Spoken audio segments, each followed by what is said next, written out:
Samarambam, Sankaracharya Madhyamam, Asmadacharya Parampam, Vande Guru Paramparam, Ishvaro Guratmeti, Murti Deva Vibhagne, Vyomavada Vyapta Dehaya, Dakshinamurcha Namaha, Sava Vedanta Siddhanta, Gocharanta Magocharam, Govindam Paranamanda, Satguru Pranatoshma,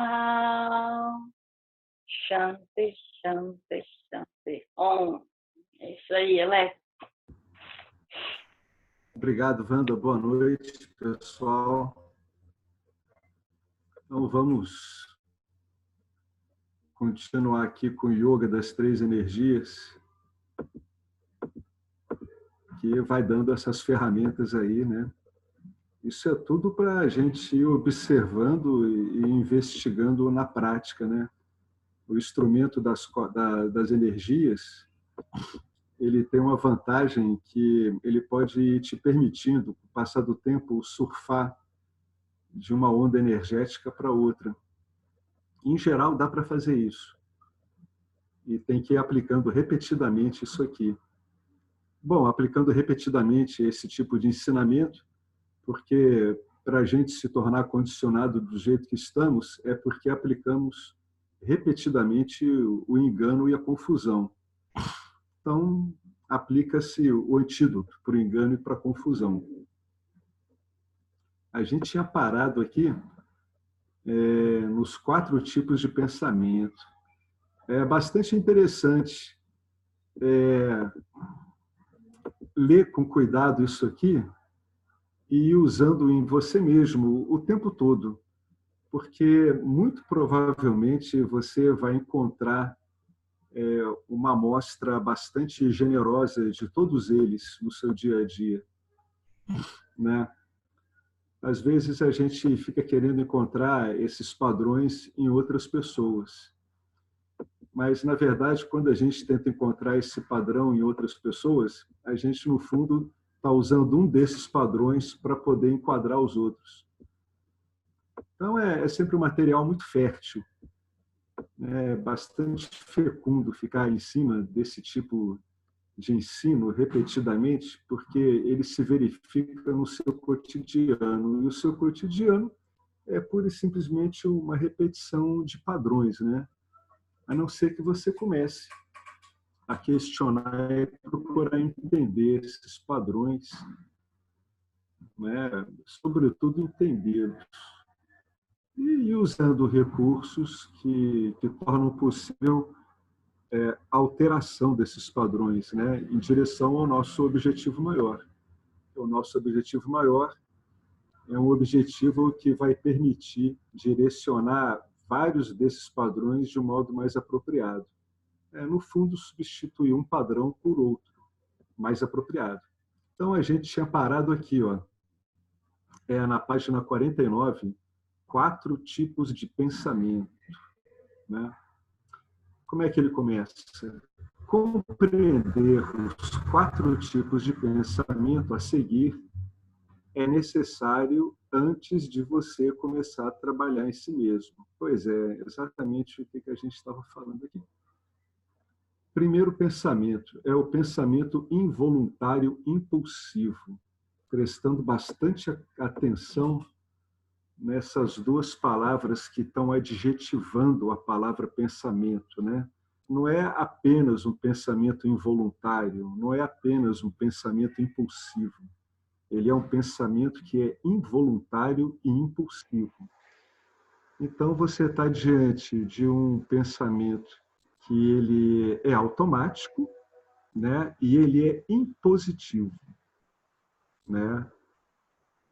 Maya é muito sutil, complexa e difícil de entender. Estamos olhando para ela do ponto de vista dos 3 gunas, as energias básicas que criam, mantêm e destroem todas as experiências que ocorrem no campo da existência. além de produzir os 3 gunas, cada um deles com vantagens e desvantagens, Maya cria um grande problema com seu poder de assinatura, o Viparaya. Viparaya é uma palavra muito importante, então, por favor, registre-a na memória. Viparaya significa reversão. Bom, muito bem. Reverte o quê? Reverte desastrosamente a relação básica entre o ser pleno, que é o sujeito, e os objetos que o ser pleno experimenta. Né? Então, bom ver, né, que Viparaya é um artifício desencadeado por Maya até para que ela funcione. Né? Então, onde você for conversar com você mesmo, com outras pessoas, você vai ver que Viparaya está sempre ocorrendo e vai reger todas as relações do Jiva com esse mundo objetal. Né? Como é que é essa reversão? Acontece que o Jiva, a entidade realizadora desfrutadora, é um objeto conhecido pelo ser pleno. Mas o fazedor desfrutador acha que é o sujeito e tudo mais é um objeto. Esse é o principal efeito de Viparaya, né?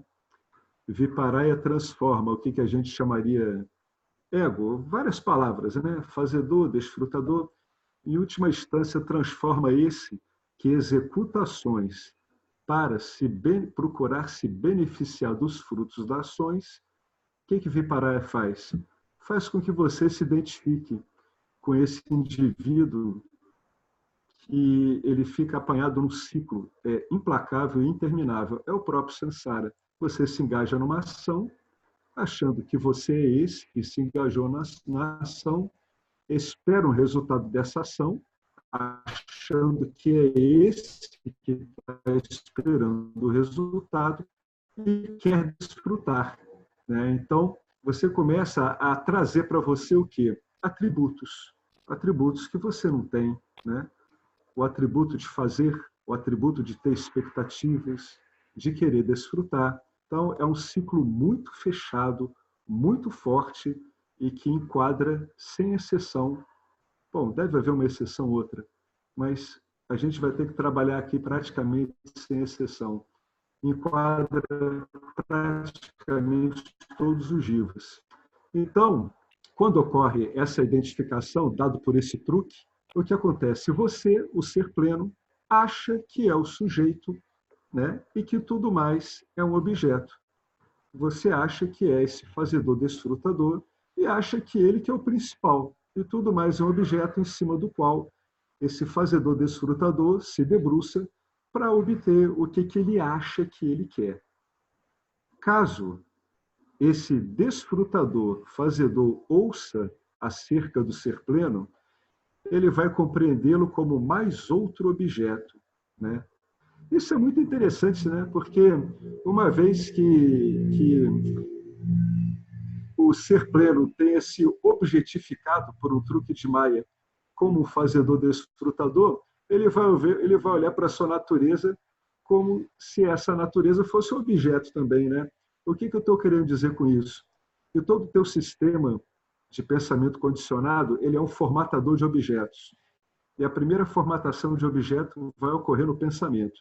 Então, sempre você vai estar lidando com esse deslize em direção aos objetos. Sempre. E Vedanta é desfazer o seu deslize em direção aos objetos, a sua derrapagem em direção aos objetos, o seu praticamente acidente, a sua colisão com objetos. Então, ele vai entender o pleno, ele mesmo, como mais outro objeto. E se ele tiver vassanas espirituais, ele vai estar inclinado a perseguir o ser pleno como um objeto, quando, na verdade, o ser pleno é a essência do fazedor desfrutador. Essa busca fútil é incentivada pela maioria dos professores espirituais modernos. Como é que ocorre esse incentivo? O buscador é informado por esse modo de ensino, né, de que ele ou ela deve experimentar o ser pleno. Então, veja bem, o ser pleno, o que está chancelando o fato de que a gente está vendo aqui, nesse caso desse tipo de ensino, o ser pleno como um objeto? É porque é incentivado a se procurar uma experiência do ser pleno. E a única coisa que é passível de experimentação são objetos. Então, a armadilha se fechou aqui, né? O buscador é informado de que deve experimentar o ser pleno e que os métodos dos professores fornecerão tal experiência, quando, na verdade, o buscador está, esteve e sempre estará experimentando o ser pleno, porque o ser pleno é tudo que existe. Veja bem, ninguém está dizendo aqui que você não deveria, até algumas pessoas gostam de entrar nesse tipo de experiências espirituais. O que está sendo dito aqui é outra coisa. É que buscar essas experiências espirituais, interpretando erradamente elas, vai atrapalhar demais você. Você vai achar que você vai estar experimentando ser pleno, quando, na verdade, você vai estar experimentando objetos extremamente sutis. É forma de ações, descargas energéticas, talvez grandes sacações, seja lá o que for. Então, com a ajuda do Vedanta, uma pessoa iluminada transcende os gunas, né? Ou seja, transcende os gunas, para de se mover impulsionado por essas energias, procurando o quê? Satisfação por objetos. Porque o que foi descrito anteriormente é uma busca por um objeto sutil. Talvez a gente possa dizer um objeto maravilhoso, extremamente incrível, que é ter uma experiência dessas, né? Mas, na verdade, você está apanhado numa armadilha. Você está confundindo você com o objeto e está procurando, através dessa experiência de um objeto, dizer que você é o objeto que você está experimentando. Se você não tiver um sistema que olhe isso de fora, a possibilidade de que você fique girando nesse eixo, ela é muito grande, né? Muitas vezes, até por causa do ambiente criado, das atmosferas, né, esses grupos, ambientes muito ricos, muito agradáveis, que infelizmente têm um potencial de vício muito forte. É o que se brinca de dizer, né? Você emperrou em sarpa, você ficou agarrado em sarpa. É quando você começa, no caso de experiência espiritual, usar todo o teu aparato satívico para tentar objetificar você. É claro que isso não será possível, né? O buscador é informado de que deve experimentar o ser pleno e que há métodos que podem fornecer tal experiência, quando, na verdade, o buscador está, esteve e sempre estará experimentando o ser pleno, porque o ser pleno é tudo que existe, né? Na verdade, a essência do buscador é pura e simplesmente algo que não muda, né? Por isso que se pode dizer que o buscador está, esteve e sempre estará experimentando ser pleno. O buscador, no fundo, é um sujeito que está buscando ele mesmo. Com a ajuda do Vedanta, uma pessoa iluminada transcende os gunas, né? Ela lida com os gunas, mas ela não espera mais nada desse movimento, né?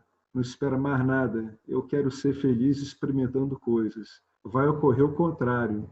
Ela vai se envolver nas experiências, que vai acabar se envolvendo mesmo, em última instância, a partir de uma base, de um espírito, de uma mentalidade, de um entendimento onde há felicidade, né? Quando ocorre essa transcendência dos gunas, essa reversão é revertida e devolve o sujeito e os objetos à ordem natural. Ou seja, sujeito é sujeito, mitya, e objeto é objeto mitya. Quando a reversão ocorre, né, agora ele está falando da reversão original, né, que a gente deu até um nome aqui em cima, né? Quando o viparaya ocorre, que é esse truque inicial, uma reversão tem início, uma reversão secundária tem início no equipamento do jiva. A relação natural entre as emoções e o intelecto também é invertida. Pois é, isso aqui é até muito incômodo de ouvir para muitas pessoas. O intelecto das pessoas maduras, sejam mundanas ou iluminadas, é o patrão e as emoções recebem ordens dele. Mas se você esteve sob o feitiço de Maya, ou seja, os gunas, por um tempo muito longo, você nunca amadureceu e suas emoções ditam as regras. Você pensa com seus sentimentos. É o que a gente vê muitas vezes as pessoas dizendo, né? Não pense, o negócio é sentir, etc. Então, esse é o efeito secundário de Viparai. Porque o efeito é que você se identifica com o Jiva e, quando isso ocorre, você entende o Jiva como sujeito. E, para piorar a situação, você agora vai reverter, você vai se identificar inicialmente com as suas emoções, né? Quando, na verdade, o principal trunfo que você tem, que é o seu intelecto, que é a estrutura do seu corpo sutil, que reflete do modo mais apropriado a consciência pura, vai estar completamente jogado a escanteio, tratado como algo subalterno. Então, são sistemas de rede muito poderosos. Eles têm que ser olhados com muito cuidado, né? Por isso que se diz que a ignorância ela é muito enraizada. A ignorância é muito enraizada porque os mecanismos que permitem a ignorância se instalar são mecanismos muito poderosos. Eles dão golpes muito certeiros, muito difíceis para um jiva que não esteja devidamente esclarecido. Sentimentos não são algo que deva estabelecer o seu pensamento, porque eles impedem que você pense. Bom, eu acho que só essa frase aqui seria uma frase que nós poderíamos levar no nosso dia a dia e meditar sobre ela simplesmente centenas de vezes ao dia. Sentimentos não são algo que deva estabelecer o seu pensamento, porque os sentimentos impedem que você pense. Isso aí é o truque secundário, né? É a reversão secundária. Eles acabam submetendo. O que ele está querendo dizer aqui é uma coisa, ela é muito grave, né? Os sentimentos vão submeter a sua capacidade de discricionar, de ter discernimento. Sentimentos são apenas reações inconscientes a eventos baseados em seus gostos e aversões, suas vassanas. Anteriormente, certa situação causava raiva, o que poderia ou não ter justificativas.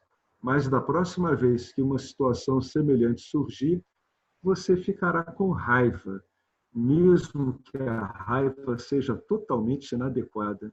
É um parágrafo bastante interessante. Ele está te descrevendo em detalhes como é que é a operacionalização dessa reversão secundária. Se vocês olharem bem, o mecanismo dela é implacável. Todo esse mecanismo, o principal efeito dele é condicionar você tremendamente, de modo que você acaba perpetuando as suas vassanas num ciclo de ação e reação, principalmente com base em quê? Em emoções.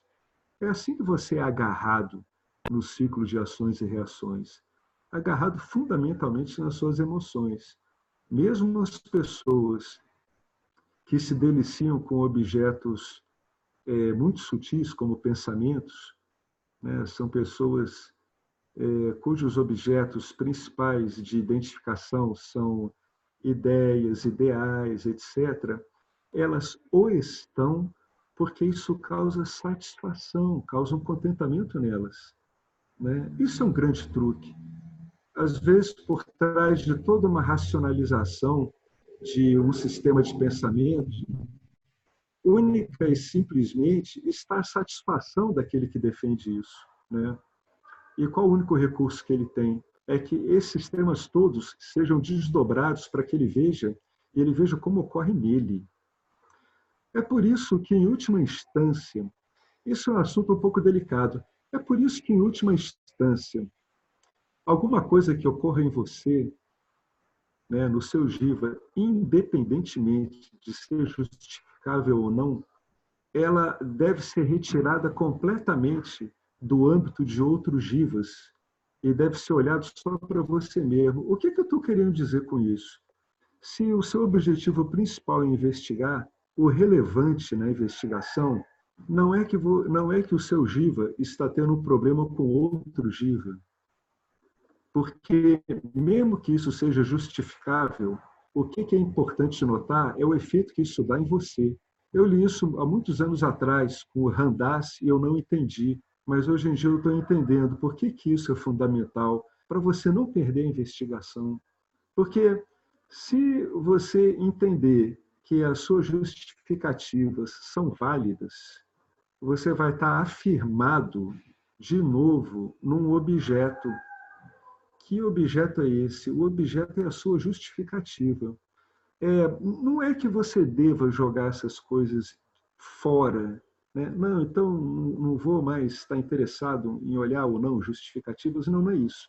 É quando você vê esses objetos ocorrendo, você se colocar diante deles na postura adequada. A postura adequada para o investigador é fundamentalmente olhar nesse ponto e ver o quanto os seus sentimentos estão e as suas sensações advindas disso estão submetendo o seu processo de pensamento, as suas justificativas, né? Pode ser que o seu jiva tenha até razão, mas para o investigador, por incrível que pareça, isso não vai ter muita relevância, né? Hoje em dia a gente consegue entender, né? Por que todas essas sensações que não são boas, são desagradáveis, por melhor que sejam justificáveis, a gente deve procurar olhar sempre com muita reserva. É por causa desse sistema, né? Por mais que seja justificável, vai te prender de novo. Como é que ele te prende? Te prende por condicionamento. Olha só, isso aqui ele está explicando pura e simplesmente o condicionamento emocional do jiva, né? Você recebe uma carga de vassanas com fortíssima capacidade de desencadear ganchos emocionais, né, zagaias emocionais em você, imprints emocionais, e você vai com o seu jiva para Mitya, está lá em Mitya. Então, o que acontece? Uma hora, você, especialmente quando você é pequeno, adolescente, certa situação faz descer todas aquelas vassanas que estão concentradas lá no corpo causal e aquilo ali te dá um imprint, já te dá um imprint editado nessa existência. Então, tendo ou não justificativas, esse imprint ocorre. E qual o problema disso? É que de uma próxima vez que uma situação semelhante surgir, e muitas vezes não é nem semelhante, basta que a semelhança seja construída em você, pelos seus condicionamentos, para você ver como isso pode ficar enrolado. Por isso que enrola mesmo. Então, da próxima vez que uma situação semelhante surgir, você vai ficar com raiva, mesmo que a situação não tenha nada a ver com essa resposta raivosa. Ao se observar todos os dias e a interação sua com outros jivas, e até o observar a interação dos jivas desinteressadamente entre eles, você vai ver esse padrão se repetindo seguidamente, né? Sempre você vai estar acossado de modo explícito ou oculto por algum padrão emocional agressivo. Agressivo que eu falo é um padrão capaz de submeter a sua capacidade de discernimento. Se, por exemplo, se alguém aponta o fato de que você está com raiva, o desenrolar do seu pensamento condicionado geralmente envolve negar que você está com raiva, com uma voz já irritada, já com raiva. Isso é tão comum, a gente parece uns robôs mesmo. E você vai fornecer muitas razões pelas quais a raiva é a pedida certa. Sim, tem que ficar com raiva mesmo, né?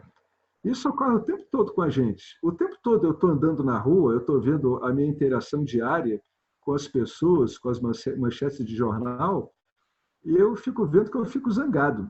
Ver que você já está zangado através de um truque já é uma grande coisa. Insistir nisso e usar as ferramentas adequadas para reverter isso é que é o X da questão, tá? Veja bem como é que isso aqui ocorre o tempo todo, né? O desenrolar do seu pensamento geralmente envolve negar que você está com raiva. Isso que ele está descrevendo aqui é o funcionamento de vassanas. É isso que ele está descrevendo aqui. E como é que elas vão atuando? Elas vão atuando através de gunas. Se você nega, tá? Se você se irrita, você está trabalhando com duas forças que trabalham sempre juntas, tamas e rajas. Então, na hora que eu nego que eu estou com raiva, eu estou sendo programado por tamas. E imediatamente eu entro numa posição rajásica, que é associar isso, essa negação. Então, o Ricardo fez aqui uma pergunta, eu vou falar para ele depois como é que vai ser essa resposta. O que ocorre? O indivíduo, o que a gente está tentando mostrar aqui, Ricardo, é que o condicionamento ele é muito amplo e ele tem muitos recursos muito elaborados para fazer com que você trabalhe no condicionamento, né? Se alguém chega para você e diz que você está com raiva, você primeiro nega que você está com raiva. Isso é atuação de tamas, é negar, obstaculizar. E imediatamente você agora vai ficar irritado. Você fica irritado, isso é rajas. Então, o que acontece? Primeiro, você nega, já porque você está irritado mesmo. Você já estava numa estrutura rajásica. Agora você nega tamas. E agora você vai escravizar o seu intelecto. Você vai usar o seu intelecto para fornecer muitas razões pelas quais a raiva é a pedida certa. É uma inversão total. Nesse ponto, você perdeu completamente a sua capacidade de discernimento. Em relação a quê? Em relação aos objetos que estão flutuando na sua cabeça, que é você estar zangado, que é alguém tá questionando você, que agora são essas muitas razões pelas quais a raiva é a correta. Não. Aonde você está levando um drible é que você não está vendo isso aqui funcionando. É assim que eu entro nessas confusões. Né? Eu não vejo esse mecanismo ocorrendo comigo. Eu consigo vê-lo ocorrendo com facilidade em outra pessoa, mas não em mim. Por quê? Por que eu não vejo isso ocorrendo com facilidade em mim? Porque eu estou submetido a vassanas e as cargas das vassanas, as cargas mais poderosas são as emocionais. Então, é muito fácil apontar esse tipo de engano na outra pessoa, porque o naipe que essa pessoa tem, onde ela reage com determinadas emoções, é dela. Então, o que eu estou querendo dizer em termos práticos é que você não está na pele da pessoa para ver esse truque ocorrendo. Então, você consegue ver o truque ocorrendo. Quando você está na pele da pessoa submetido a esse jogo de emoções, de vassanas poderosas, as emoções representando a carga dessas vassanas, aí você se comporta que nem a pessoa que você tinha visto e tinha criticado. Eu vou me comportar do mesmo jeito. Eu vou ser criticado, isso vai me irritar, eu vou dizer que não, eu não estou irritado, e agora eu vou completar o truque final.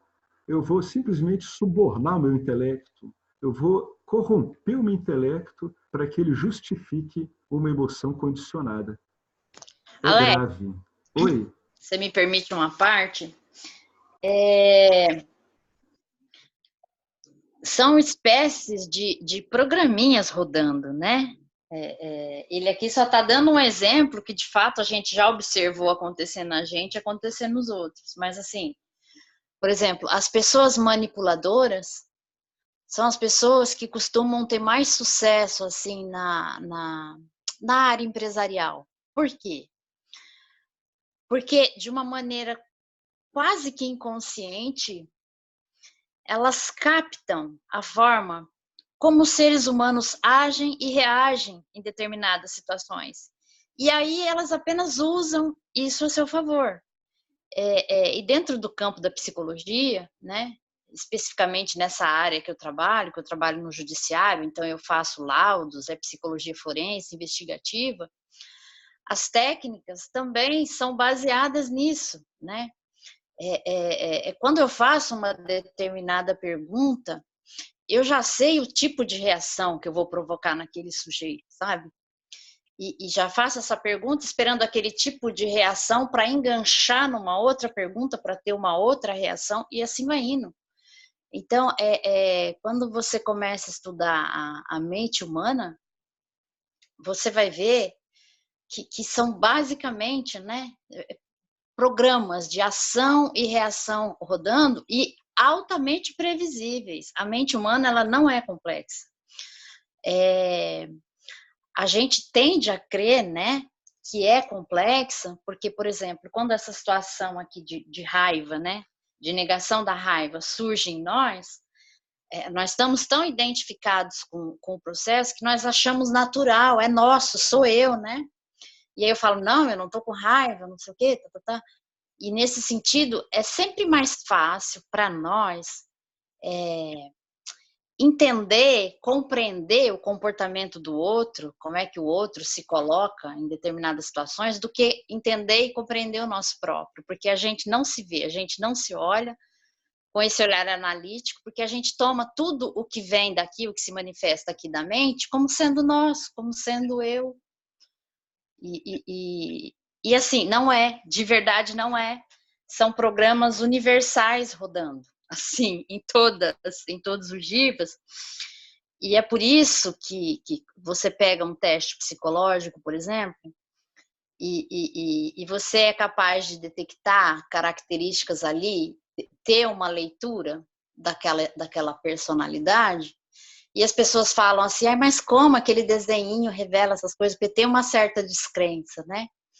Mas como é que são elaborados os testes psicológicos, por exemplo? Só a nível de contribuição e curiosidade, né?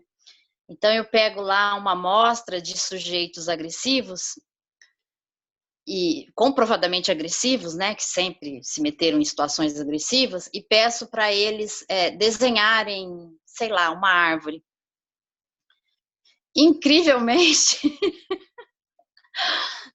todas as árvores desenhadas por esse sujeito terão características e padrões universais, seja um sujeito daqui do Brasil ou lá do Japão, da Índia, não importa.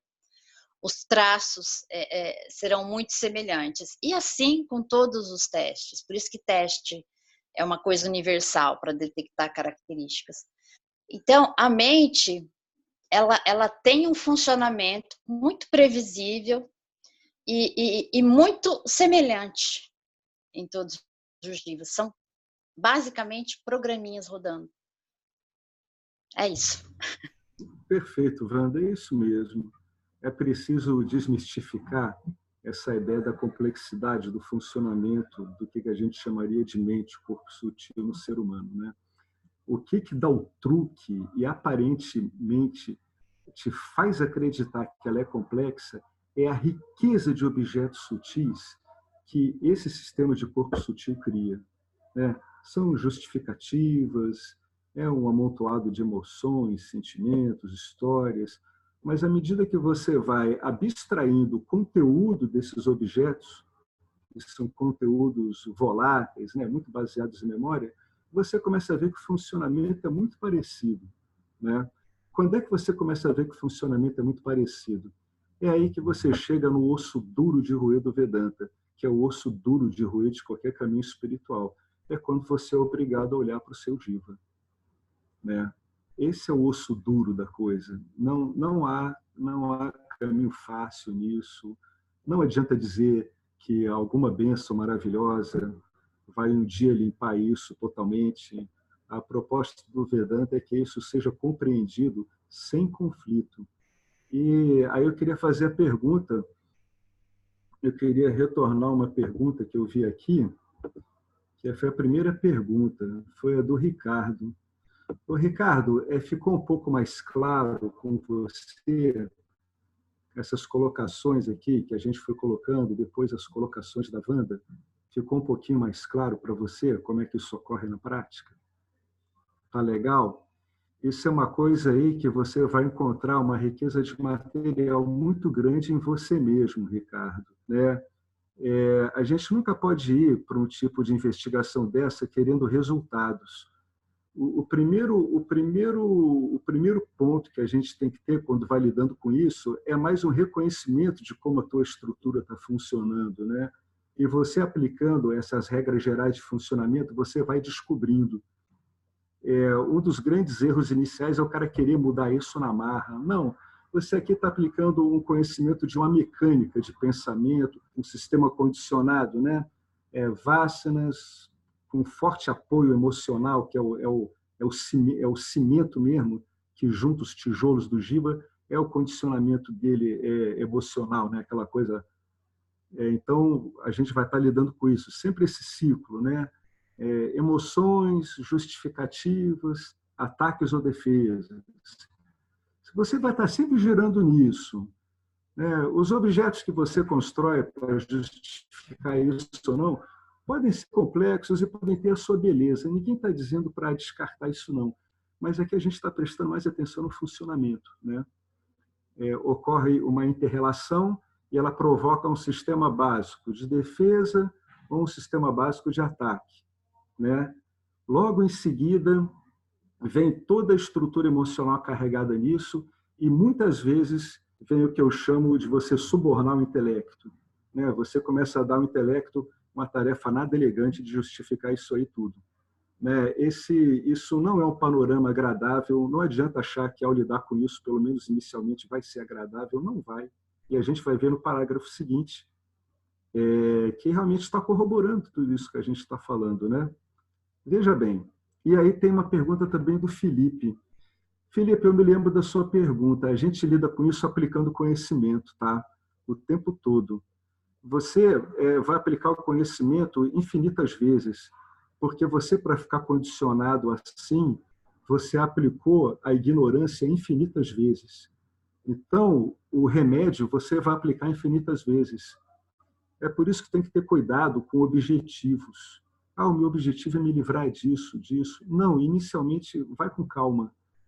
Vai olhando, olhando, olhando, infinitas vezes, porque quando a gente olha a história desses sábios, né, muitas vezes eles ficam muito tempo quietos, depois que dá o clique, tudo.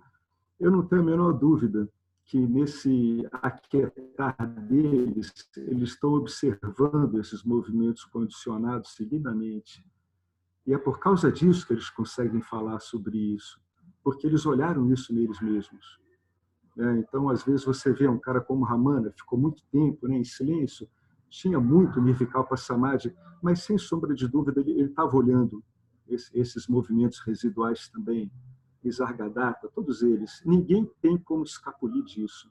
Isso é a parte dura, é uma parte que, inicialmente, ela é dura de roer mesmo. É osso duro, o condicionamento é osso duro. Tem que ser realista e ver como é. Aqui é o trabalho. É por isso que, quando um modo de ensino como o Vedanta fala isso para você, ele acaba conseguindo poucos seguidores. É porque ele está dizendo para você que você tem um osso duro para roer, e tem mesmo. Então, tem que olhar isso e tem que ir com muito jeito, muita calma, muita compaixão por si mesmo, porque em Nietzsche tudo é falível, então o Jiva, esse instrumento de experienciação, ele é altamente falível, né? Do mesmo jeito que você vê os outros falhando, você falha miseravelmente também, incontáveis vezes. Agora, vamos ver uma coisa muito elegante aqui no Vedanta. Vedanta não se desentende com sentimentos e emoções. Ele não tem brigas com sentimentos e emoções, né? Por um motivo muito simples. Olha como é que esse ensino é elegante. Você está sempre sentindo algo. Olha que bonito. Vedanta não se desentende com sentimentos e emoções por um motivo simples. Você está sempre sentindo algo, né? Totalmente independentemente de seus desejos, né? Você está sempre sentindo algo. Se você quiser sentir só coisas boas, mas não é assim. É como se fosse uma torrente passando por você. Se você está feliz enquanto suas emoções o dominam, tudo bem. Mas, infelizmente, ninguém gosta de emoções negativas, né? Emoções negativas são geradas por pensamentos negativos. Nunca esqueçam isso. Eu, durante muito tempo, achava que isso aqui era uma balela. Há muitos anos atrás, né? Eu achava, não, o pensamento não tem como gerar isso, né? Para você ver a que nível pode chegar uma ignorância de um jiva, né? Mas a verdade é que as emoções negativas, elas são disparadas por pensamentos negativos. Só que está tudo subliminarmente escondido, né? Você não avaliou o modo como você lida com os pensamentos. Então, parece que o foco principal são as tais das emoções mesmo. O que são pensamentos negativos? Pensamentos que não estão em harmonia com a natureza da realidade. Portanto, glamorizar e romantizar os seus sentimentos apenas vai impedir todos nós de escolher pensamentos que produzem sentimentos agradáveis. Aqui tem uma coisa muito interessante, né? O que o James está dando uma dica aqui? Ele está dando uma dica muito poderosa. Pensamentos que não estão em harmonia com a natureza da realidade, o que ele está querendo dizer? É que pensamentos adármicos geram sentimentos negativos. Portanto, você estudar Dharma e começar a usar os pensamentos e as construções, né, que são ensinadas pelo entendimento do que é uma ação dármica, o que é um pensamento dármico, isso vai progressivamente mudando o seu naipe de pensamentos. Progressivamente vai mudando. Você reconhece como a coisa está e você vai apresentando diante disso o quê? Conhecimento. Qual é o conhecimento? Conhecimento é dármico. Nesse processo de ir alterando essas emoções negativas através de pensamentos que você vai trocando, pensamentos negativos por dármicos, o entendimento do Karma Yoga é fundamental. Tá? O entendimento do Karma Yoga vai situar o seu jiva na posição que ele tem. E a posição que ele tem, qual é? A posição que ele tem, fundamentalmente, dentro do Karma Yoga, o que você vai mudar é a expectativa do seu jiva com relação às suas ações. Portanto, você vai submeter aquela emoção que você queria inicialmente obter com aquela ação pela compreensão da sua posição como um fazedor. Você é um fazedor que não tem como contar com o resultado dessa ação. O resultado dessa ação não depende de você. O correto entendimento disso vai criar para você um pensamento muito elegante, muito bonito, que é dedicar a sua ação a Ishvara, ao campo. Essa é a mudança fundamental de todo esse sistema. Né? Inerentemente, eu vou agir. Não tem jeito. Jiva age. Só que agora, você, através da compreensão dada pelo Vedanta, você vai entender que o fruto da sua ação não depende de você, depende do campo. Então, através da compreensão, você vai colocar um modo de pensar a situação que vai reverter totalmente isso. Você vai passar a oferecer o resultado de suas ações a Ishvara. Você está reconhecendo com isso, através de uma mudança no modo de entendimento do teu arcabouço mental, que o que importa em última instância para o andamento das ações é Ishvara. E você faz isso não brigando com nada, compreendendo. Naturalmente, que isso vai trazer para você um desapego. Então, como vocês vão vendo, aplicando esse conhecimento, aquela resposta que foi dada ao Felipe, você vai aplicando conhecimento no seu dia a dia, o conhecimento completo, tá, gente? Não é ficar aplicando segmentos do conhecimento, não. Você vai aplicar todo o arsenal que você tem, mas você vai aplicá-lo com muito discernimento e muito entendimento.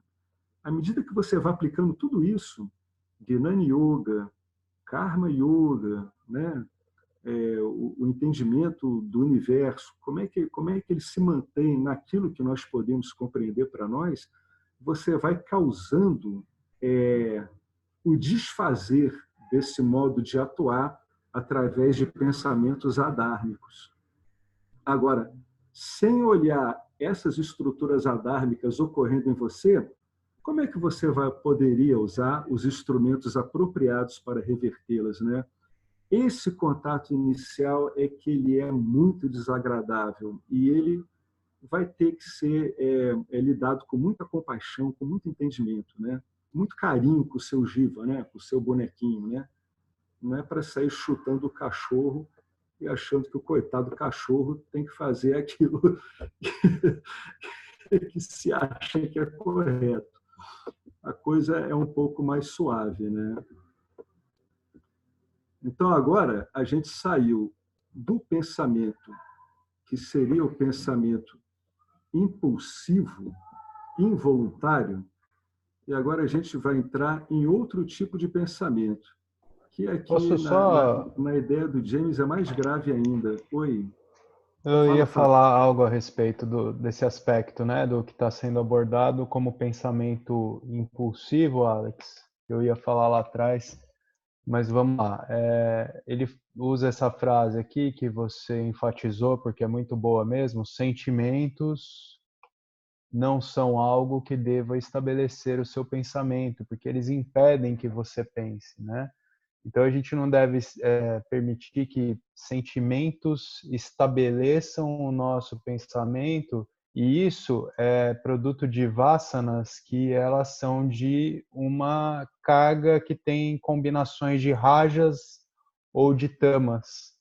Porque quando a nossa mente está predominantemente satívica, a gente está num estado que, embora em algumas situações, algumas ações que possam ser necessárias, elas até possam vir com alguma expressão assim mais veemente e tal, há internamente um distanciamento emocional saudável, né? Então, é basicamente isso, eu acho, né? De um modo geral, os sentimentos, eles são como véus, né? Ao nosso discernimento, mas quando a gente está com a mente predominantemente satívica, aí prepondera aqueles sentimentos que são tal como de satisfação mesmo, de amor, inclusive, de bem-aventurança, esse senso de bem-estar, né? Mas todo o resto é como se fosse assim sentimentos que contaminam a nossa capacidade de discernimento em um espectro que ele vai avançando numa escala cujo último grau é a raiva. A raiva é aquela emoção que vela completamente a nossa capacidade de discernimento sobre qualquer situação, né? E isso tudo tem a ver com o Viparaya ali também, né? Porque é isso, a gente está operando emocionalmente, porque esse mecanismo de reversão impede que a gente se distancie desse conteúdo emocional, porque a gente opera nele, né? Com ele, nele, porque acredita que é a realidade de fato, né? Só essa complementação que eu queria fazer. Perfeito, Fábio. É exatamente isso. Fundamentalmente, a gente estaria, se fosse explicar de modo assim muito sucinto, a gente estaria dizendo que as pessoas são regidas pelos seus condicionamentos emocionais, né? É por isso que dá tanto problema, né? Porque com esse condicionamento emocional, a gente realmente não consegue avaliar a situação, não consegue ter discernimento. Como você falou, nós ficamos velados pela emocionalidade, né?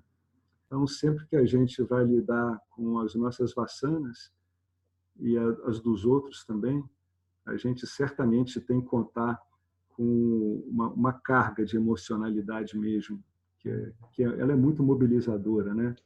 A gente Ela poderia pegar um exemplo, Alex, assim, para ficar num meio termo que não é, né, esse distanciamento emocional saudável de uma mente satívica, e também não é o extremo oposto, que é essa emoção de raiva tomando conta e tirando completamente a nossa capacidade de discernimento.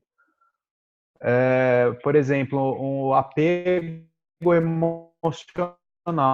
a uma determinada pessoa. Por exemplo, um exemplo que me ocorre aqui. Você está vendo duas crianças brincarem, uma delas é o seu filho. E aí você, de repente, é tomado pela emoção, porque em um golpe de vista você viu que a outra criança que está brincando com o teu filho empurrou ele com tudo.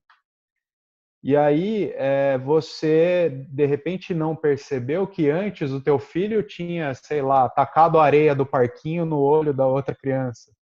Então você vai intervir nas situações de uma maneira inadequada, porque está contaminada, né, por esse apego emocional, né?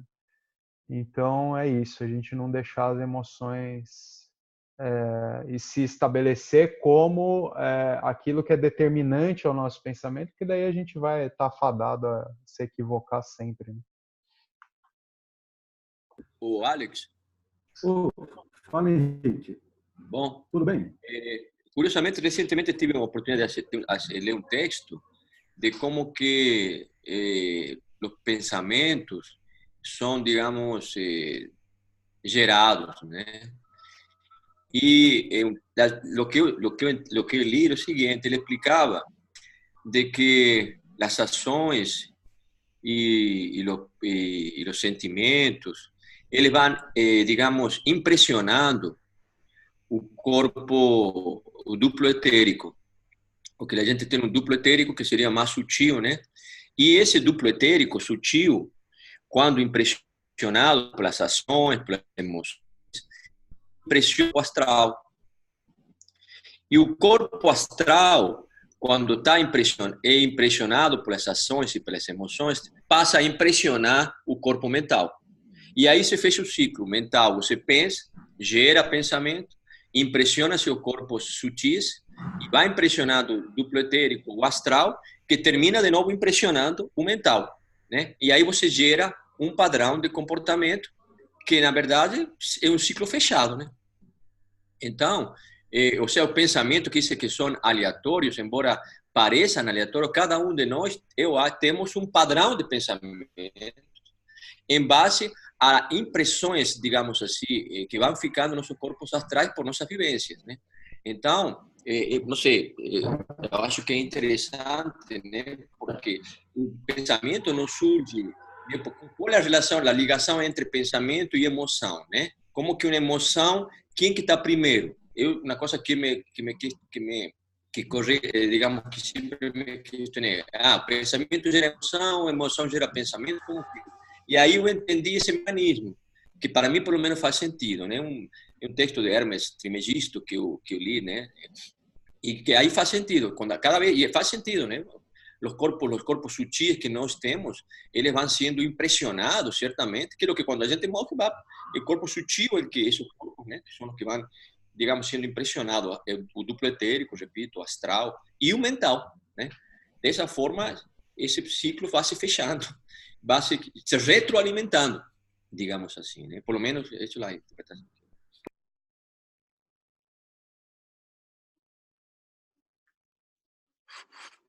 Está fechado. Fechado o áudio.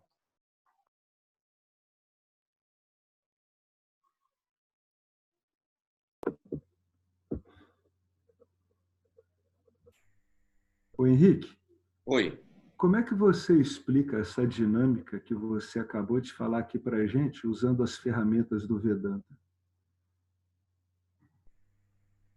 Eu não estou... Porque, veja bem, o sistema é esse mesmo, mas se você for aplicar o conhecimento do Vedanta aqui, como é que você usaria assim, os recursos que a gente tem, né? O corpo causal, as vasanas, o que foi dito aqui, né? Que o pensamento, ele é a base do sentimento. Diante de um quadro desse, você acha que é possível? Perfeitamente. Em vez de usar esses recursos que você usa, que é o etéreo, tudo, etc., como é que você aplicaria o Vedanta? Porque... Olha, eu acho que primeiro, a gente, bom, não sei, né? Eu, pelo conhecimento, pelo que eu li, né? Li várias fontes, a gente tem vários corpos, né? O corpo mais denso, um corpo duplo etérico, um corpo astral, um corpo mental. Então, agora, se a gente não parte desse pressuposto, né? Aí certamente não se aplica. Mas eu acho que tanto diferentes tradições mostram claramente que nós temos vários corpos sutis, né? E os corpos, por exemplo, o duplo etérico, que tem um etérico mais relacionado com o corpo denso e um etérico mais sutil, que se chama duplo etérico. E esse etérico mais sutil se entremeia com o corpo astral. E esse corpo astral se entremeia, porque são vários corpos entremeados um do outro, né? Sobre esse ponto de vista, é uma dinâmica que, pelo menos para mim, faz sentido, né? Agora, se o Vedanta, por exemplo, não sei se ele fala sobre os diferentes corpos sutis, né? Eu sei que a tradição hindu fala, a gente tem chakras, que é o duplo etérico, que tem energia. E isso, energia, a gente é pura energia, né? Está impactando e está mexendo com os diferentes corpos sutis, né? Pelo menos para mim isso faz sentido, né? E nesse sentido de como seria esse processo de como se chama, como eu te falo, de retroalimentação, né? Nesse sentido, você pensa, sente, o sentimento impressiona, tanto que você energeticamente, quando tem um sentimento, você não sente, quando tem raiva, não é uma energia que toma você, certamente isso deve impressionar nossos corpos mais sutis, né? E essas energias ficam, eu acho, impregnadas nesses corpos sutis, e esses corpos sutis terminam, né, impressionando os outros mais sutis ainda, né? Eu acho que é uma dinâmica que, né, pelo menos faz sentido, né? Pelo menos para mim. Tá. Não sei se está correta ou não está correta, né? Mas salvo que a gente tire, digamos, da equação a existência dos corpos sutis, astral, do etérico. Não seria assim se está correto ou não. É só usando a abordagem do Vedanta mesmo. Não é uma coisa de estar correto ou não, é a abordagem mesmo. Bom, então vamos ver agora o pensamento automático mecânico. Bom, pelo menos o pensamento impulsivo, por mais doloroso que seja, porque você está sendo jogado, né, pelas emoções de um lado pelo outro, faz você imaginar que está vivo, o que provavelmente é melhor do que o pensamento mecânico, que, em geral, o lembra de que você está virtualmente morto. A maioria das pessoas no mundo são pouco mais do que robôs, sonâmbulas pela vida, devido ao fato de que são completamente controladas por suas vassanas. Uma vez que você tem as suas rotinas, o fardo do pensamento consciente é erguido e você faz o que faz, que nem um relógio. Infelizmente, o pensamento mecânico, refúgio que é um refúgio para aqueles sem imaginação, não funciona tão bem, porque o campo do Dharma apresenta situações que exigem respostas diferentes daquelas que você tem em estoque. Se você não responder adequadamente, pode contar com uma dose de dor. Aqui o James está falando de um processo de pensamento que já é bem cristalizado, né? E, na verdade, ele é um pensamento rígido, né? É bastante soterrado, que soterra bastante o Jiva. Esse pensamento, ele é um pensamento sem vitalidade, porque, no caso anterior, como são pensamentos mais impulsivos, né, a gente vê uma certa vitalidade. Tem muito a ver, às vezes a gente vê algumas pessoas que a gente diz assim, eles são tão... eu sou uma pessoa tão espontânea, parará, eu sou muito vivaz. Seria uma pessoa assim que estaria regida por esse pensamento mais impulsivo, né? mais explosivo, né? Agora, o grosso das pessoas vai repetindo padrões de pensamento ao longo da vida e de sentimentos, de modo que acaba ficando cristalizado. Esse que é o que ele chama do pensamento automático mecânico, né? É o que ele chama, né? Uma vez que você tem as suas rotinas, o fardo do pensamento consciente ele é erguido, né? Ou seja, fica pesado isso. E você faz o que faz puramente que nem um relógio. Eu achei aqui que no texto, talvez a gente deveria conversar um pouco sobre isso, não sei. O que vocês acham disso aqui? Qual seria a diferença fundamental entre os dois? Me parece que o outro pensamento ele está ligado mais com emoções à flor da pele, né? e esse automático mecânico, aí você já teria, como eu veria assim, um intelecto bem escravizado pela repetição, né, dos hábitos de repetir aquelas vacinas o tempo todo na vida. Como é que vocês veriam isso? Eu acho que esse pensamento automático, Alex, ele se refere a mais ao nível dos condicionamentos mesmo, sabe? Os condicionamentos sociais, culturais, aquilo que nos foi passado como valores de vida, entendimento. Então, assim, por exemplo, né? Se eu estou entendendo certo, um pensamento automático, você trabalha, você tem uma vida normal, né? O que a gente chama de vida normal? O normal é o status quo estabelecido socialmente, né? Que toda pessoa deve trabalhar. E aí o seu vizinho não trabalha, a mulher dele trabalha, mas ele não trabalha. Então, qual o pensamento automático que vem na nossa mente? Vagabundo. Né? Na hora. E assim por diante, né? Assim, e assim por diante. Você tem uma vizinha que sempre tá com roupas extremamente curtas, maquiagem pesada. Qual o pensamento que vem? Piriguete. Então, assim, e o quanto esses pensamentos condicionados, né? Que assim, você não para pensar sobre eles, sobre o fundamento deles, se eles realmente correspondem à realidade do objeto que eles estão representando na sua mente. O quanto esses pensamentos condicionados condicionam as nossas ações. Pegando um exemplo mais complexo, palmeirense é inimigo de corintiano. E aí, numa briga de torcida, sai até morte, porque o outro é meu inimigo. É assim que esse pensamento condicionado representa ele na mente. Então, assim, muitas vezes, embora esse pensamento automático possa estar associado ou não a determinadas emoções, como nesse último exemplo que eu dei, o fato é que ele automaticamente me dá uma representação de determinado objeto, configura aquele objeto, a sua própria formatação, entende? O valor do pensamento me dá o valor do objeto, ou seja, ele deturpa, por assim dizer, o objeto. Eu não sei se é isso, mas eu estou entendendo que seria assim, um condicionamento mesmo. Mecânico. Quando fala mecânico é isso, não sei. Achei muito Acho bom, que gostei.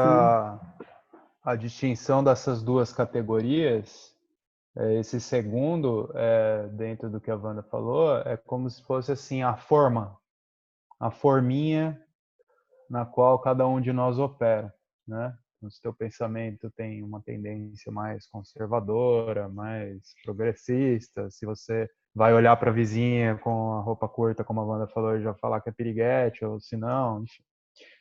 Então é a forminha. E no primeiro caso, diz mais respeito às respostas, a maneira como a gente responde às situações que surgem, né?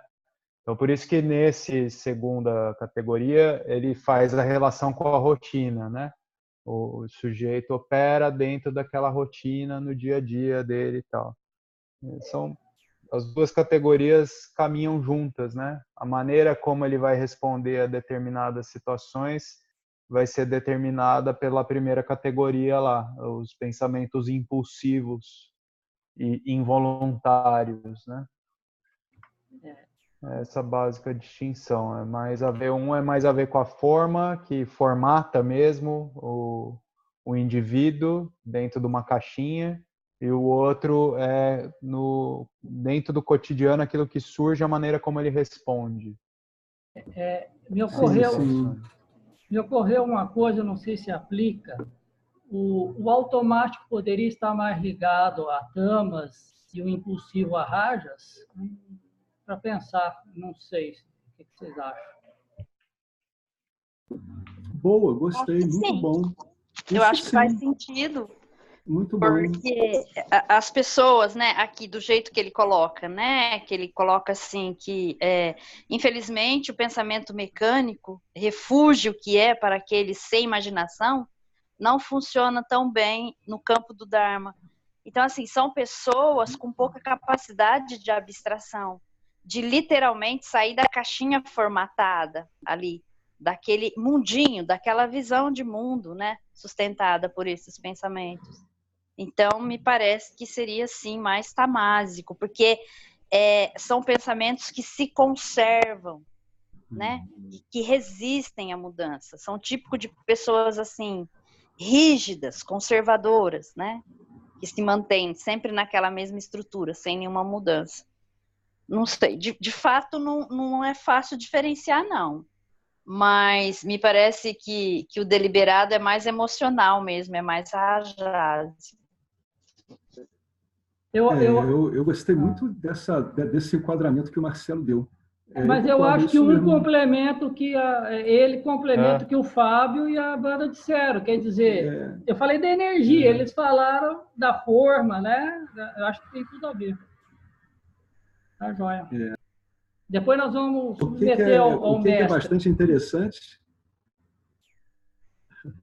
O que é bastante interessante é que rajas e tamas trabalham muito juntas para sedimentar a ignorância, né? E aqui a gente tem um exemplo de um ambiente mais rajásico, seria aquele pensamento impulsivo, mais elétrico, mais explosivo, e no outro caso aqui um pensamento mais de forma, mais acachapado, né? Mais parado, né? Com menos dinâmica, mas ambos atuando, né? Para sedimentar a ignorância mesmo, tanto na parte explosiva rajásica quanto na de conservação, né?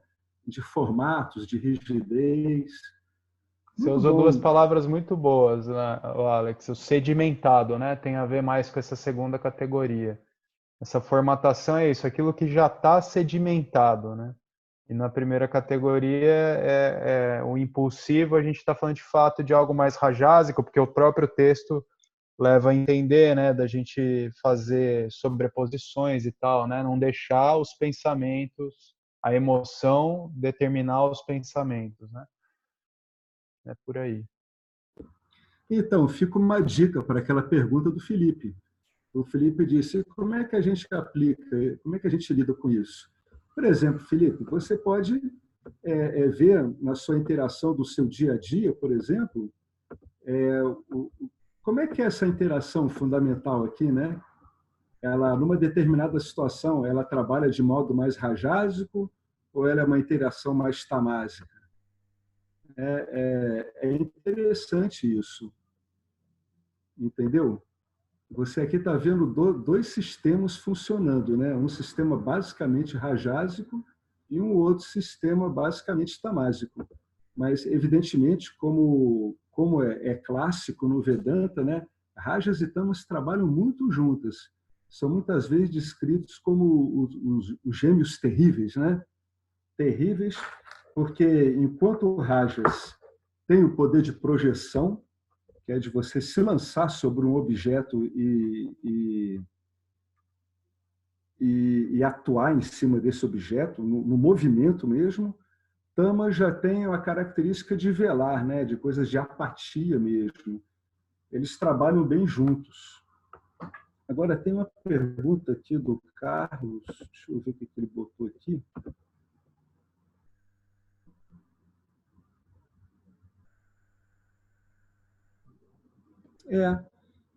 O Carlos ele fez um comentário muito interessante aqui sobre uma questão anterior, né? Não daria. Sobre sobre aqueles comentários que o Henrique fez, que eles fazem sentido, mas como é que seria isso colocado em termos de Vedanta? Eu sugiro o pessoal ler isso e comentar um pouco depois. Até porque a gente mudou um pouco, mas eu acho aqui que o Carlos ele colocou as coisas de um modo bastante interessante, né? Porque, veja bem, né? Qual é o fundamento último do Vedanta? O fundamento último do Vedanta é a compreensão. Se é a compreensão, vai trabalhar por pensamento, né? Se é por Parece que o Alex caiu. Acho que caiu, sim. Puxa vida. Vamos ver se ele volta. Esperar um pouquinho, né? Ver. A gente espera um pouco. Relação com uma rotina, né? Então, dentro dessa forminha, sabe aqueles hábitos que às vezes a gente tem e não acha muito bacana e quer se livrar disso, mas de alguma maneira nunca consegue, né? A gente fica preso a coisas que a gente faz no dia a dia, como uma rotina mesmo, tipo, sei lá, um fumante que ele tem que fumar um cigarro logo depois que ele toma um café, sabe essa coisa ritualística, né? Aí depois do almoço outro, né? Então, isso tem a ver mesmo com uma coisa mais sedimentada, como o Alex falou, né? Que já está ali estabelecida. E na primeira categoria a gente está falando mais das situações adversas que surgem e como a gente responde, né? Basicamente isso. Deixa eu ver se eu falo com o Alex para ver se... Pensamentos decorrentes de vássanas, né? Mais emocionais, por assim dizer, Sim. impulsivos. E nesse segundo já são pensamentos do próprio enquadre do sujeito, né? Da forma como ele organizou sua própria vida. Como ele está estruturado, né? Sim. E no fundo eu acho que o James está dando esses exemplos, não é nem para a gente entender a natureza de cada pensamento, mas para entender como todos os pensamentos são influenciados, são decorrentes das gunas e das vássanas. Sim, como sim. tudo está interligado. Pessoal, desculpa, o meu computador acabou a bateria, caiu tudo aqui de uma vez só. A gente estava aguardando você voltar. Então, a gente só estava complementando a questão dessas duas categorias de pensamento, Alex, que parece que fica claro também quando ele usa a relação com rotinas. Tem muito a ver com isso que você falou de algo que está sedimentado, o que está formatado já, né? Porque, por exemplo, pensa num hábito ruim que as pessoas, um indivíduo pode ter e ele quer largar aquilo e ele faz aquilo todo dia, mas ele não consegue se ver livre daquilo, sabe? Ele sabe que não é legal, ele quer, mas quando ele vê já está fazendo. Então é uma coisa que já está sedimentada. Tipo, vou fumar um cigarro toda vez que eu tomar um café, vou fumar um cigarro depois do almoço. É o cara tabagista, no caso. E o primeira categoria de pensamento lá, uma relação mais com as situações que não são essas rotineiras, mas como o indivíduo responde às adversidades da vida, do dia a dia, né? Exatamente. Muito bom, muito bom. Eu achei muito bom o que a gente falou sobre esses dois tipos de pensamento, viu? É um material muito, muito, muito rico para a gente ver como é que anda as programações que a gente está usando, né? Gente, é o osso duro aqui. Esse aqui é o osso duro. Esse aqui é o osso que tem gosto de osso, tem gosto de piche. Então, vamos lá. Agora a gente está indo em direção à projeção e negação. Vamos lá. Como é que o Vedanta ele vai explicar isso, né? Ele vai explicar... Oi? Tá indo. Obrigado, hein, Carlos? Uma boa noite para você. Obrigado. Bom, vamos ver como é que o Vedanta ele vai ver com projeção e negação, né? Vocês sabem que projeção, onde há uma projeção, há atuação forte de Rajoguna. E onde há uma negação, há Tamoguna. Então, é comum, tá, gente? Vocês veem essas atuações negando, projetando, é porque o sistema funciona assim mesmo, né? Projeção e negação. A projeção e a negação não são realmente pensar, no sentido em que entendemos este termo, pois você está, em geral, ciente dos seus pensamentos. Essas forças gêmeas vêm do nível mais profundo de Maya e causam sofrimento interminável. Projeção é rajas.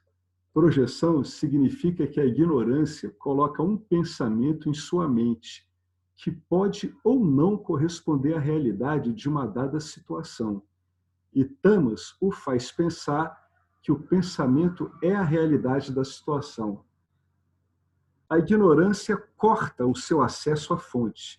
Então, você acha que a projeção é verdadeira porque é o seu pensamento, e aquela situação irá se beneficiar disso. Isso pode ou não ser verdade. Em outras palavras, você não consegue saber a diferença entre o que você pensa e o que está acontecendo à sua volta. Bom, Felipe, isso aqui é muito legal para a pergunta que você fez. Ele está explicando como é que a coisa funciona. Veja bem, como é que funciona? O que Rajas faz, né? Agora, vamos voltar um pouco atrás. Essas forças gêmeas vêm do nível mais profundo de Maia. O que ele está querendo dizer é que isso é um download que está sendo feito em decorrência dos condicionamentos das vassanas. Então, pensamentos que a gente acha que são nossos são meramente máquinas rodando e botando essas coisas na cabeça, como a Wanda falou. E até ela disse, a coisa é tão previsível que eu consigo fazer um teste que funciona. Por quê? Porque é previsível. Projeção significa que Maia jogou um pensamento na sua mente. Esse pensamento, ele pode corresponder a uma dada situação ou não, a realidade da situação ou não. Então, a rigor, quando o pensamento entra na sua mente e você está vendo uma situação se desdobrando, você sequer consegue saber se esse pensamento corresponde àquela situação ou não. Isso é legal de ver no dia a dia, ver se isso funciona assim mesmo, né? Outro dia, hoje eu me peguei colocando um pensamento que não tinha nada a ver. A situação é tão absurda que eu nem vou falar aqui qual é, de tão absurda que é. Mas você pode ver isso ocorrendo o tempo todo quando você está fazendo, né? Não fazia sentido nenhum o que eu pensei. E realmente não tinha nada a ver com a situação, mas nada mesmo. Mas na hora pareceu que era. Projeção quer dizer que apareceu um pensamento na sua mente que pode ou não corresponder à realidade de uma dada situação. Observa também como é que ele está falando aqui de um pensamento que ele é condicionado, ele é involuntário, apareceu. E o que Tamas faz? Aí Tamas te dá o golpe final, né? Ele te faz pensar que o pensamento é a realidade da situação. Então, as duas forças trabalham desse jeito. Oi, Marcelo. A Wanda está aí no ar, Wanda? Não, porque tem muito... você que é da área, a identificação projetiva que o Freud fala, que tem muita gente, né, que fala, é você, não é? Eu acho que tem muito a ver isso daí, não tem?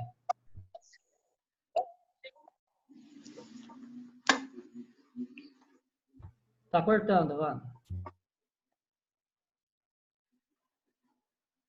Oi, acho que eu não tinha começado a falar. Então, não, tem tudo a ver, é exatamente isso. Porque o que acontece, né?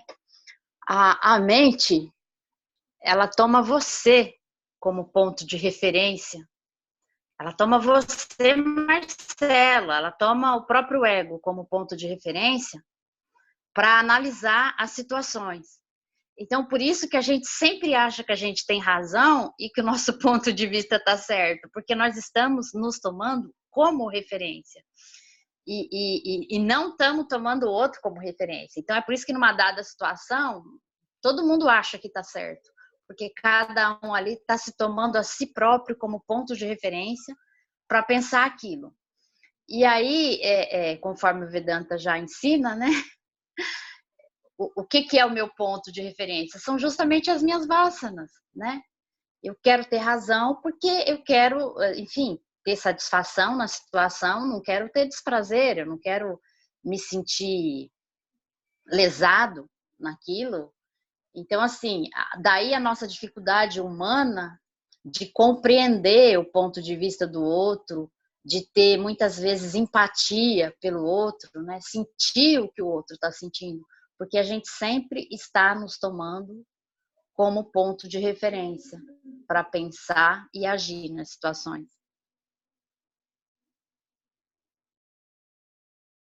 Tá ótimo, obrigado. Ok. Obrigado, Wanda. Obrigado, Marcelo.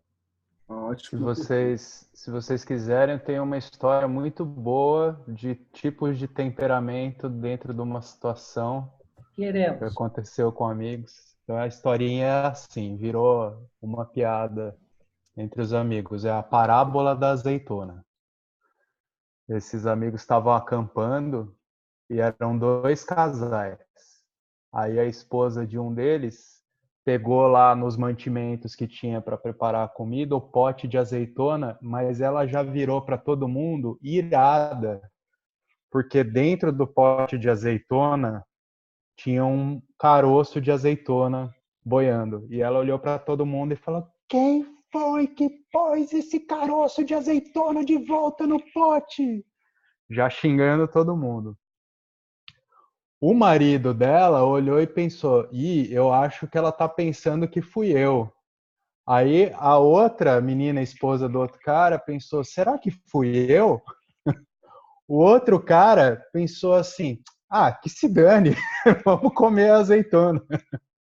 Então essa foi a reação. Aí a garota lá que estava brava com a situação, de repente começou a estudar melhor a situação e viu que o pote estava lacrado e estava escrito azeitona sem caroço.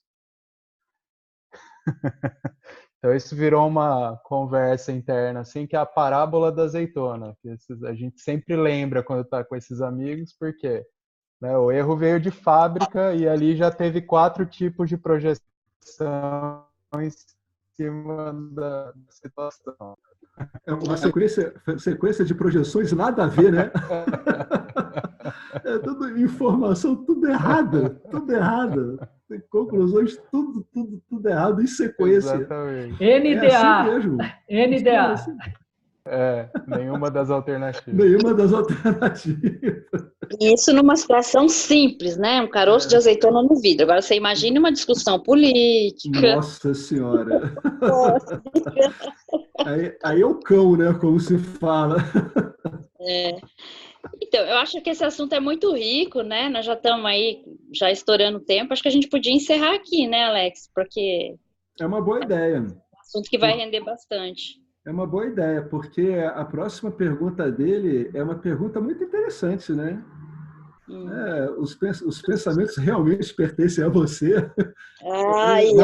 Vai dar muito pano para manga também. Muito bom. Sim. Muito bom. Né? Agora, é interessante guardar essa última frase aqui, ó. Em outras palavras, você não consegue saber a diferença entre o que você pensa e o que está acontecendo à sua volta. Isso aqui é o resultado de um velamento muito bem feito. Né? Deu tudo certo para a Maia, para você deu tudo errado. Né? Que você não sabe, você não consegue mais, no fundo, relacionar o que você pensa com a realidade. Esse que é o grande problema do Giva.